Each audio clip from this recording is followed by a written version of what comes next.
programımız dediğim gibi 2 farklı oturumdan oluşacak. Ted bize Londra'dan katılıp Türkiye'ye gelen turistlerin bir sonraki adımda ne yapacağını öğrenin başlığında bir sunumu olacak ve oldukça enteresan figürler, veriler, datasetleri paylaşıyor olacak. Sunumlarda görebileceksiniz. Şimdi İngilizceye geçeceğim çünkü Ted geliyor. Ted is joining us from another quarantine major city, London. Actually, Ted is going to deliver some notable notes and data and figures about Turkish inbound travel and tourism. Hi, Ted. Hi, guys. How's everybody doing? Everybody's fine, I guess. Yeah. I'm excited to join you all today. I can't tell you how much I wish I was in Istanbul with you all and not in my flat. But my wife was excited because I finally put on a suit for the first time in 3 months. So I thought, if I'm going to present, I'm going to wear my suit. Thank you all for having me. I have some great stuff to show you all today, and I'm going to go ahead and share the screen for time. Let's see here.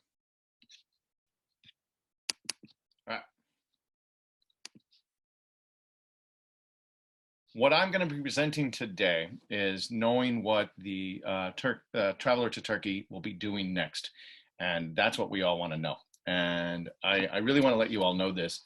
I've been in the industry 25 years, and I'm an optimist. I really am. I was in New York after 9/11. I spent a month in New Orleans after Hurricane Katrina. I've seen, after things like this, the industry gets stronger and better. And I will show you some reasons why I think that's especially going to happen with our industry and with Turkey tourism specifically today. I'm tired of going on webinars and seeing exactly this. We've been seeing this for 3 weeks. We know things are bad. We know they're bad. Let's move forward and talk about some different things. And here's the main reason why I'm optimistic about our industry. The knack on our industry and the criticism for us was always that we were not one of the essentials for human needs, like water, air, shelter, or food. And I think after all of this, that's going to change. I really do think that travel, and I'm sorry this is bad because I did the slides myself and I'm not very good at that stuff, but travel will be seen as a human need. After all of us have been quarantined, trust me, people are going to want that again. And I'm going to give you an example just why. Think of just how good this looks right now. Everyone on this webinar is smiling, thinking that looks awesome. It does. It's a human need and we can't wait to get back to it. So this is our agenda today. First of all, I'm going to go through why. Why should we even care? There's a lot of data. We all want to get back to market. We all want people traveling again, but I'm going to give reasons as to why that's important and why it's different this time. Then what? I'm going to show you what the data is specifically. Then I'm going to show you some trends, the global trends going on, what to look for. And then I pulled data specifically over Turkey that I'm going to share with you. And we will provide you this data weekly so you can follow along. And then how? Everyone sees spreadsheets, everyone sees bar graphs. How do you actually take that and make it actionable? I will show you, and I'll give you 2 case studies of other destinations that did that. I will follow it up with, here's 4 reasons why I'm optimistic, and then I will give you 5 recommendations on what everyone should do next. So let's jump right in. Whenever you have your meetings, always remind yourself of this. If you don't measure it, you can't improve it. There's going to be a lot of pressure on us to measure, and let's make sure we do that. And in travel and tourism, we need to get better at measurement. All of us can agree. We do need to get better at that. So why? Why does this even matter? And I get asked this a lot. Why are we focusing on this? And it's really our opportunity now that we haven't had so much as in the past is we really are going to have to justify what we do, what our economic impact is, how many jobs we create. And right now that's being felt all around the world. So we now have that opportunity. Now here's the debate that has been going on in our industry forever. Research versus marketing. That's going to change. The researchers and the marketers are going to get along. It's going to be great. But there has always been this debate, and that's going to end. And to give you an example, I'm going to tell you a little story. This is me and my friend Rob. And 25 years ago, we worked in an agency together that specialized in travel and tourism. And but we were kids, we were 25. And we always had this slogan when we'd go out visiting our clients: what happens on the road stays on the road. That was just our slogan. We'd just say that, hey, whatever. And Rob left and he got a job in Las Vegas for the Las Vegas CVA. And one day Rob called me and said, hey, Ted, guess what? You know that slogan that we used to say, what happens on the road stays on the road? I said, yeah, we were kids. We were 25. He said, well, I'm going to make that the slogan for Vegas. Yep, I'm going to do it. My researcher hates it, absolutely hates it, but I don't care. I'm going to do it. And without research, he did it, and it was a globally successful campaign. That also happened with New York. Research didn't get involved there. That was an intern, came up with just, I love New York at the agency. Boom, that's what we have. Pure Michigan, they came up with that at a retreat. Research didn't like it, but they went with it anyway and said, well, we were inspired. I like to think that they stole it from New Zealand, but it is what it is. Now, there are other times, though, when research should have been involved and marketing did a terrible job. This ad right here is terrible. A researcher should have gotten involved and stopped that, right? A researcher should have gotten involved and stopped this. This is marketing when it goes bad, right? Nothing sucks like an Electrolux. This marketing for this tourism destination was so bad, Rhode Island, cooler and warmer. It was so bad it made 60 minutes. No one understood what it meant. The agency got fired. It was the same agency that did I Love New York. I'll give you an example. See these things. What do they have in common? Gambling, horse riding, BB King, kayaks, fall leaves. I don't know. Well, why don't we just put them all together in an ad? See, when we do that and we don't do the research on it and we do bad marketing, we put out a bad product, and that's not good, all right? Right now, after this all lifts up, we have that opportunity to resonate with our traveler more. We have an opportunity to get them to develop a relationship with us and keep coming back. But if we don't understand what really works, we have this. We could all look the same. Now, I know there's a lot of hotels on this right now, and we know that. Like, what's going to resonate? We're going to do this? Are we going to keep doing the same marketing? Because there is a lot of interest in Turkey right now, and we need to find out what is it that drives that interest? What resonates with the traveler? Are we going to keep putting ads out that look like this? When you do spa, this is what pulls up. I pulled up hotel spa. This is what I got. 1 million ads that look all the same. These are 4 different hotels in 4 different continents. All I did was remove the hotel logo and the city logo, and you can't even tell where we are. This is when I put up first class travel. This is what I got. Champagne on a plane. That's it. What about these? We see these a lot too. Who really carries that much stuff and looks that happy carrying it? I don't understand that, but we see these ads all the time. And when we get out of this and you all start planning your campaigns again, looking at the data, looking at the markets, ask yourself, are we swimming in the sea of sameness? Does this look just like everyone else's, or are we doing something different? All right, because here's what destinations look like. This is APAC. If I remove those, you couldn't even tell where you were. And we are guilty of that in EMEA as well. We are. So that's our opportunity. Scandinavia, the same. When you're doing this, this is why I want to resonate. We have to remember why we're doing this. Be yourself. Everyone else is taken. There is no other place like Turkey in the world. There's no other place that we need to market that way. All right. So what? Now I'm going to get tactical. Got everybody thinking, here's why we need to do it, and reminding ourselves that we are in travel marketing, but what are we going to do? So this is Adara data, and that's where I work. And now Adara, we have the data 24 hours a day of over 270 trusted travel brands out there. Over 1 billion monthly travelers a month we see, okay? So OTA data, airline direct, rental car, flights, all of that. That's what you're gonna see in this data that I pulled. Now, then when we look how big it is, just to give you some context, close to 1 billion a month. Now, inside these transactions, these are actual transactions from the airlines and the hotel. So we can see a lot more than people realize. We know where they're coming from, where they're going specifically, in terms of hotels and cities where their flight originated, not from the connections, from where they actually originated their flight. Other destinations they search. So if they're searching Turkey, are they also searching Japan? Are they searching London? And when and where they book, which is very important there too, because that's when we want to serve up advertising to them. The rate, I know there are a lot of hotels on there, so we actually do have the ADR rate for the hotels booking, number of nights they stay. There's a lot of data that we were able to pull from. So I pulled this, and here's what we found.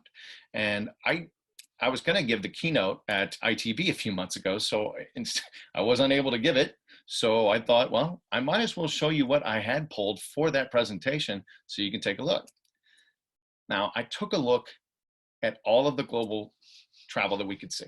I wanted to look at specific regions, and this is back end of February, first part of March, right before the pandemic really had everybody on lockdown. Some of the stuff, it's very interesting to see how different it is from where we are now. Took a look at China. Here's what we found out after looking at 6 months of data over China. The Chinese were a big percentage search hotels in China, but they don't book until they actually arrive in the destination. So if you see a lot of hotel searches out of China, they're booking when they get to destination because, and we found this out, trying to avoid the servers, trying to maybe do that. So they look and see if there's occupancy and availability, and then they book when they arrive. Also at that time, package tours and accommodation, length of stay were on the rise. They were getting more experimental and not just hitting cities for 2 to 3 days. They were traveling outside the major cities, which is great. It'll be interesting to see if that continues once China opens up again. Took a look at India. I looked at 6 months of India and their travel habits. This was fascinating to me.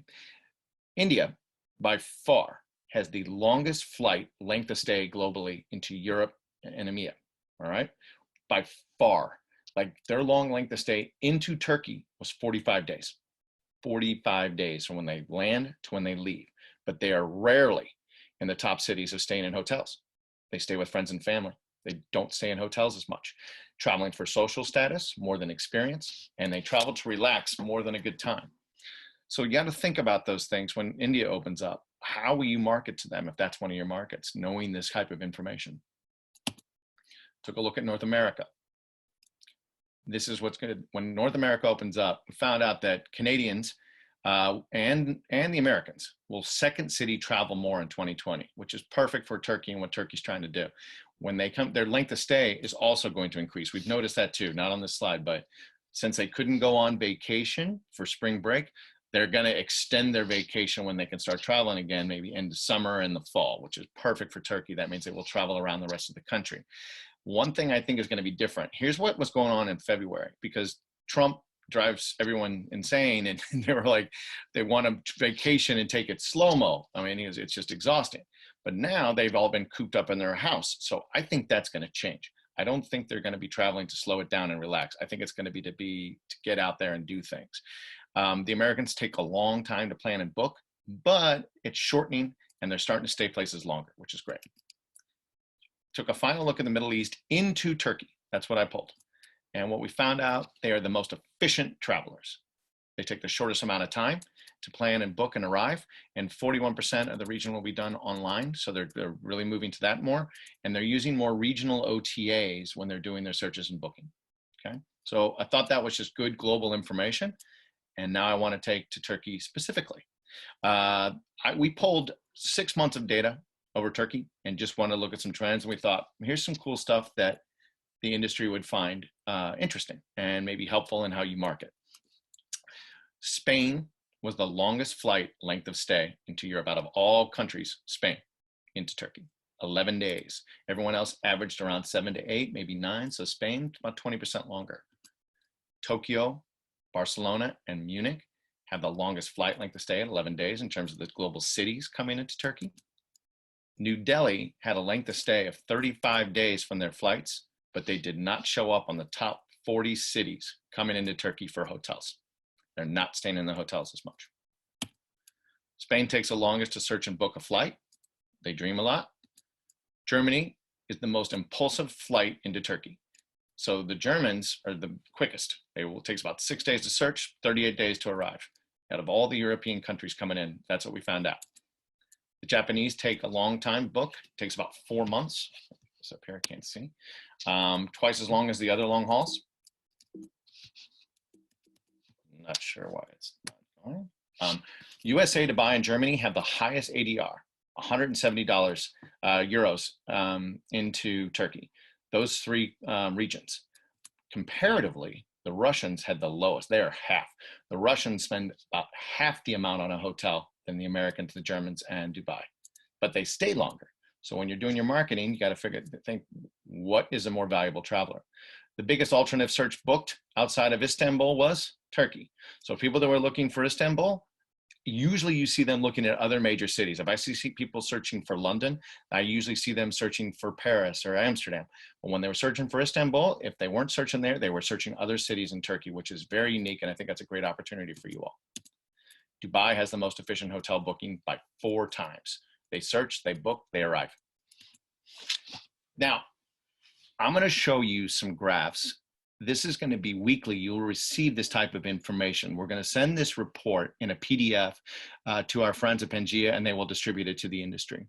But I wanted to take you through each one so you could recognize what you're going to be looking at.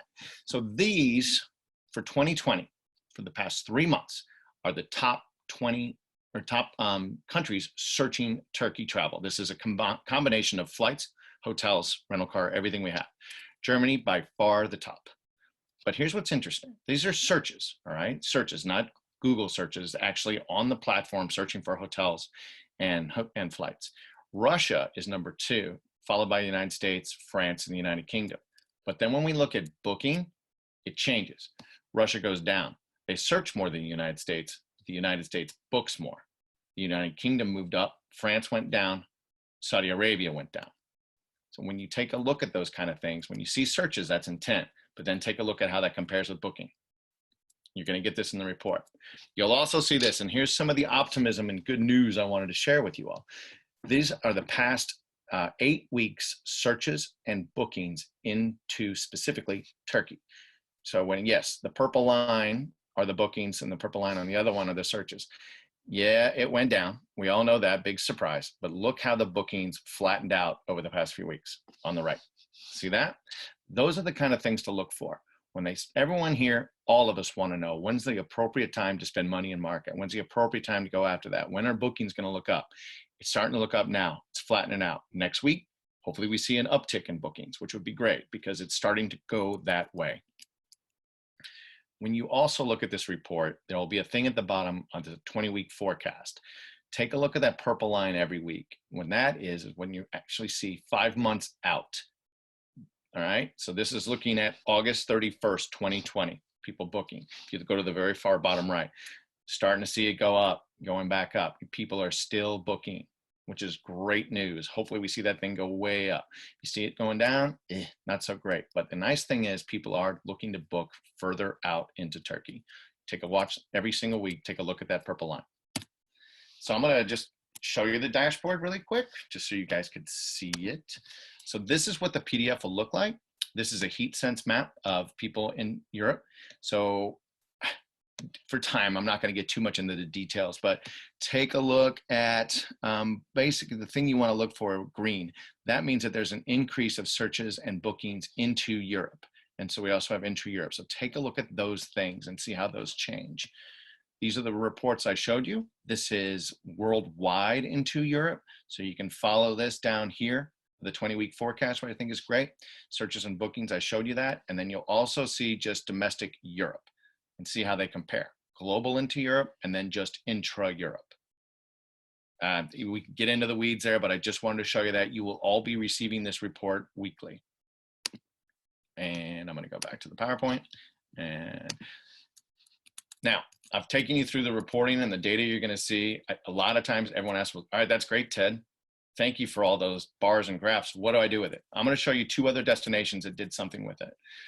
Last year, Spain, they were looking at their data. What was it's 2018, and they were behind France, and they wanted to be #1. They were like, "Let's get more people to Spain. Let's do that. I want more people to Spain." All of us want more people now, but they wanted to be #1, and we looked at it and we're like, "Well, is that the right idea?" Because right now, this is kind of what's going on in Barcelona. Maybe let's not focus on all the people, let's focus on the right people. So they did a campaign for just 2 months, and they went after the affluent travel through Europe, and we pixeled all of it, put an analytics pixel to track it and see which ads actually got bookings into Spain during this time. And 3 did well, or 2 did well, and the other ones did not. And these are the 2 that did very well. When people were talking about gastronomy, those actually drew bookings. The other ones did not do well at all. Shopping, horrible. The one with the lady in the picture didn't draw anything. So it really told them what creative was resonating. They also took a look at the data, and I think this is interesting. Over 6 weeks, these were the flight searches during this time period from these countries into Spain. Italy was number 1 in searches. Germany was number 2 in searches. UK way down there at 3. But then when you looked at the actual bookings, Germany went up. Not a big surprise. Germany more efficient, and they booked more than the Italians. And then when you looked at the length of stay and the room nights in hotels, Germany was 3 times that of the Italians. But if you only looked at searches and interest, you would think that Italy was more valuable. But it really comes down to looking at the data. Germany was 3 times more valuable. Now we're going to talk about resonating. And one of my friends who's on this call, she is from Turkey, and she was the research director from Virginia, and she and I worked together on this campaign. And one of their campaigns was, resonating. What's really working in getting people to come to our country, or to our state, and which is going to be very similar to what you all are going to be faced with. What type of advertising is going to get people to come here, and what doesn't? So this is what they did. They knew that their top market was the East Coast, Boston and New York, but nobody wanted to go because of all the traffic. It was just, so the length of stay was only 1.3 nights. So they wanted to change something that got people to stay longer. So they pixeled all their own media, all of their paid media, to see what worked. And what they found was the people that were exposed to their campaign, these campaigns that you all are going to be running, stayed 3.6 days. They doubled the length of stay, and they spent more money on hotels, which is exactly what they wanted to prove. But the other thing they wanted to know was what resonated. And we told them a story that this is the #1 ad in Australia, a koala bear. By far the most click-through ad, but also by far the worst performer on getting people to spend money and actually travel to Australia. They just like the cute bear. Virginia did the same. They wanted to see what worked. They did these 9 different creatives, and these 3 worked wonderfully. Anything to do with relaxation. Anything else didn't do so well. History didn't do well. Rock music didn't do so well. So they were able to find out what resonated, and they came up with a new KPI that they reported to the industry: hotel revenue per impression, which then gets the stakeholders on board saying, that's great, help drive hotel revenue. So here's why I'm optimistic, guys. I'm going to finish it up here.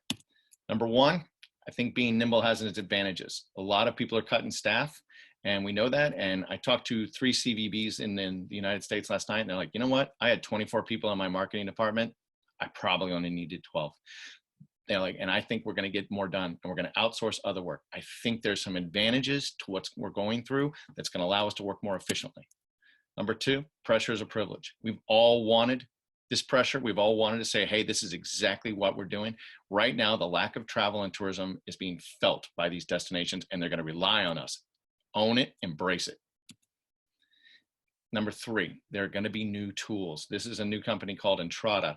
They're taking all of this data from multiple sources that it's hard to make sense of, and then producing reports that really tell us what was the economic impact of every single thing we did globally. This is great. It's finally changing and justifying what we do out there. And I like this one. I think it's fair to go after market share. I've talked to some destinations like, do I go after market share? Absolutely you do. Turkey has an incredible opportunity. They're going to probably open up before other places. Definitely go after market share. There's an increase of searches and bookings into Turkey. Find out from what other regions and go after the market share. And when I went back to, there's going to be a human need. People are longing to travel, and go out and grab them. That is why I'm optimistic. And finally, do these. Start measuring everything in 2020. Diversify, go after market share. You have that op. Resonate. So like I showed you with Virginia, find out what creative gets people coming here.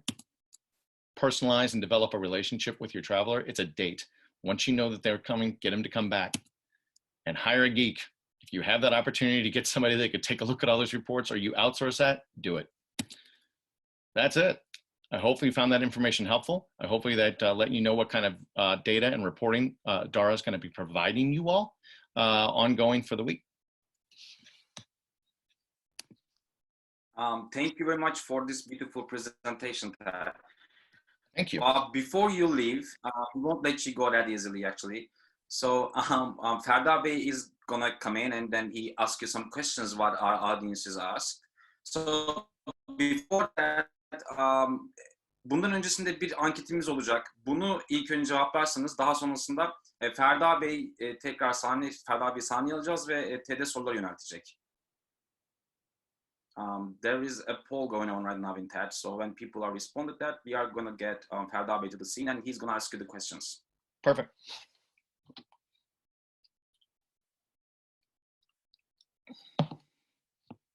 I think it's enough. Ferda Bey'i panelist yapabilirsek, Ferda Bey şimdi TED'e sorular yöneltecek. Thank you again, Ted. I'm leaving you with Ferda Bey. Great, thank you.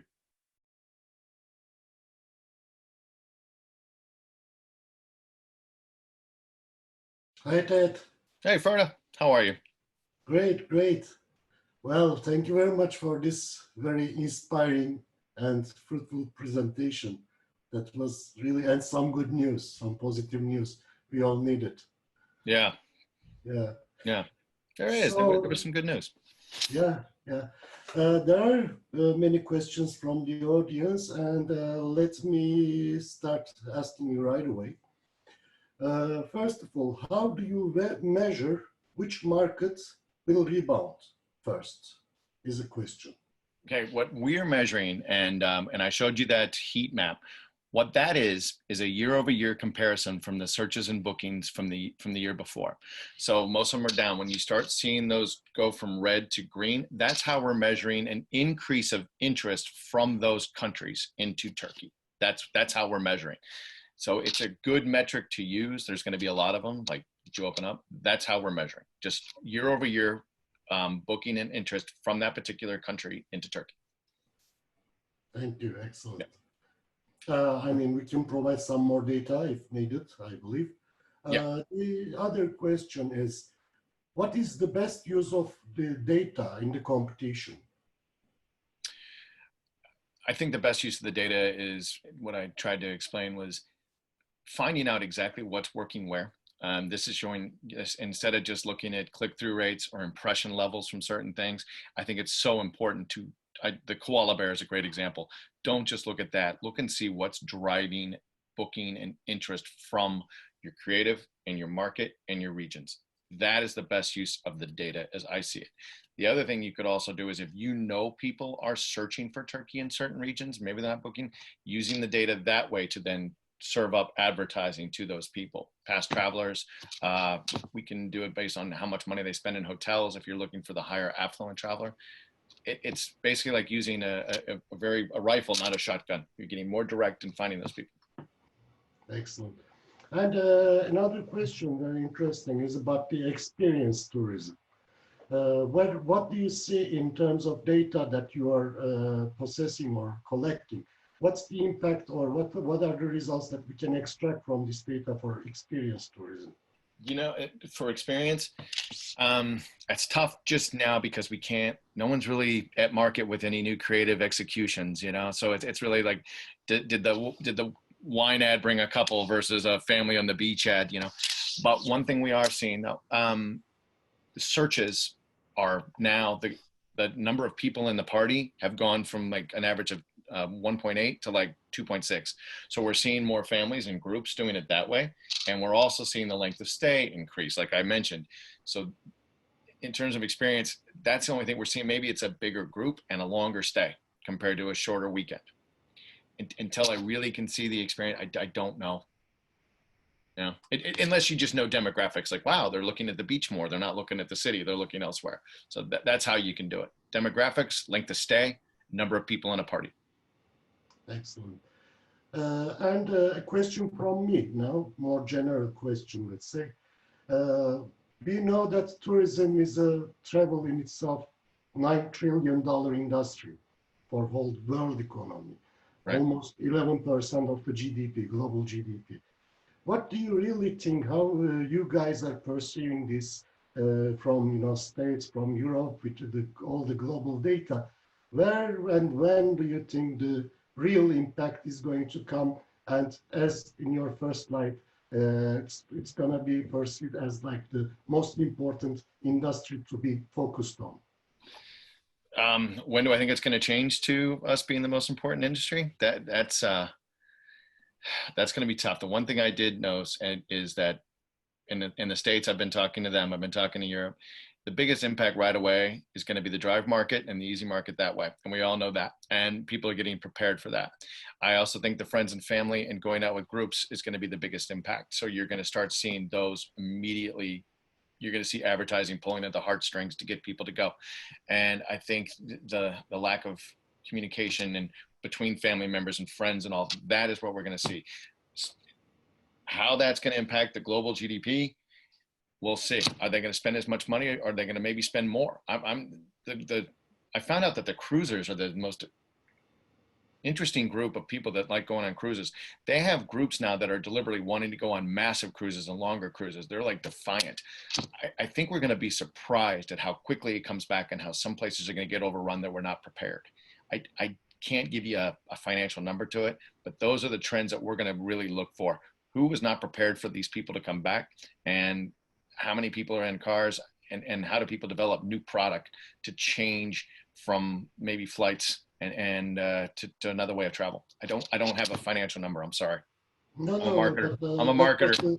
The perspective, the general perspective, what we're really thinking and questioning about.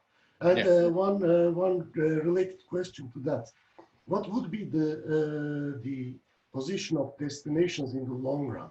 I mean, we know in the short run, domestic is going to take over more and more, drive and stay and so on. But what do you think of long run and the destinations strategy? I think there's going to be an increase of responsibility with the destination. I think there's going to be a merger more with the Chamber of Commerce and the economic development arms. I think we need to embrace that. We've all kept saying we're a destination marketing organization. It is going to be a destination management organization. They are going to be responsible. It's going to be how many jobs did they create? Did this bring more people to their schools? Did their schools grow?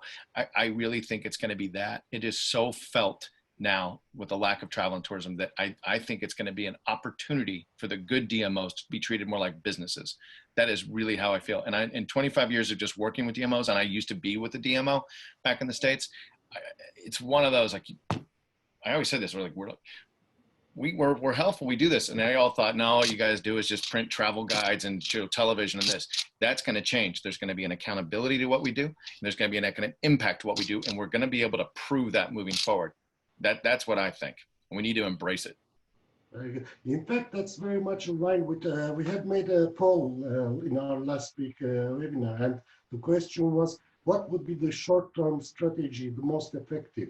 And the result came out by 41% is an integrated global ecosystem communication with truthful and confident information. So this ecosystem model is really going to take off from now on. That's what I believe as well. I agree, bud. I really do. And I think it's going to be all the partners working with each other more so and sharing data more so, and just everything, hotel, restaurant reservations, all of it needs to be kind of shared to show what was the economic impact and how can we take accountability for it. One interesting question, we don't have too much time, but it really needs to be answered. What do you think of the future of all-inclusive? Of what? All-inclusive? All-inclusive, yeah. Tough one. That's a tough one. I got to take my own personal opinion out of this one. I think it will continue to grow. I think people will find a safety in that. And I think some people will rebel and want to do stuff al dente. I think it'll remain. I really do. And I think people are going to want to go to all inclusives and be like, all right, I'm here and I'm safe and this is where I'm staying. And that's it. I think there'll be a growth. But I also think there's going to be a growth in the other one where people are like, I don't want that. I want to be an al dente hotel goer and go elsewhere and experience stuff. Yeah. In fact, a data-driven approach to this question might be really interesting. I mean, let's keep in mind together with I agree with you. I think that will be interesting to see if the search and booking of all-inclusives are up. We are seeing, obviously, a big search interest into properties that are Airbnbs, and so, you know, where they can be away from that and go get their own groceries. People don't want to be stuck in an elevator in a hotel right now. So they're looking to see, are there outside, you know, places to enter their own hotel room. We're seeing that, but I think that'll go away soon. Yeah. In fact, you know, there are many questions from audience, and I believe that a data-driven strategy start to get the attention it deserves. But let me just finalize with one last one. What's your opinion on how Turkish tourism can recover from this problematic time? Standard sun beach tourism or other kinds of destination creations to create invent new destinations and experiences? First of all, I read how Turkey is doing different things in terms of how you're locking down and with some of the more at-risk groups are being locked down more and letting other people go out. I think you guys are doing some really smart stuff there. One thing that you should take a look at is the data. Yes, there's a market share. There's a lot of countries out there that will not open up for a while and then are searching for Turkey and searching for something different. You're not going to see the growth in China for a while. I would go after that. I would take a look and see where people are going and really start using different type of creative that resonates to get people home to Turkey. You've got a huge Turkish population out globally that, I mean, there's like probably more people outside of Turkey that are Turks that are actually in Turkey. Definitely go after the friends and family, do that and get them to come back and do the heartstring pull and get the pull from people that were searching regionally that can come there. I would also go with close proximity traffic. The long haul is going to be tough. I would go close proximity and get people there and fill those hotels back up again over the next 6 months. That's my advice. There's data there that shows that people are searching there, and that's what I was showing you guys. Yeah, let's take this as a homework. In fact, let's just make another analysis together and let's share it. It will be great. You guys have a big opportunity. I'm not seeing an uptick in bookings in many other countries. In Turkey, I'm seeing an uptick, which is great news. And knowing that, absolutely. I'll give you an example. Bermuda, I talked to them, and Bermuda was like, absolutely, I'm going after market share. We are closer to the United States and the other Caribbean countries, and we're safer. People know that. And once people start to open up, I'm going to go after that, knowing that I'm closer and safer. And those are the kind of strategies you need to go with as well. Excellent. Thank you very much, Ted. Thank you so much. I appreciate all the time. Good seeing little numbers and dots on the screen. I wish everyone well and have a wonderful weekend. Thank you. See you, buddy.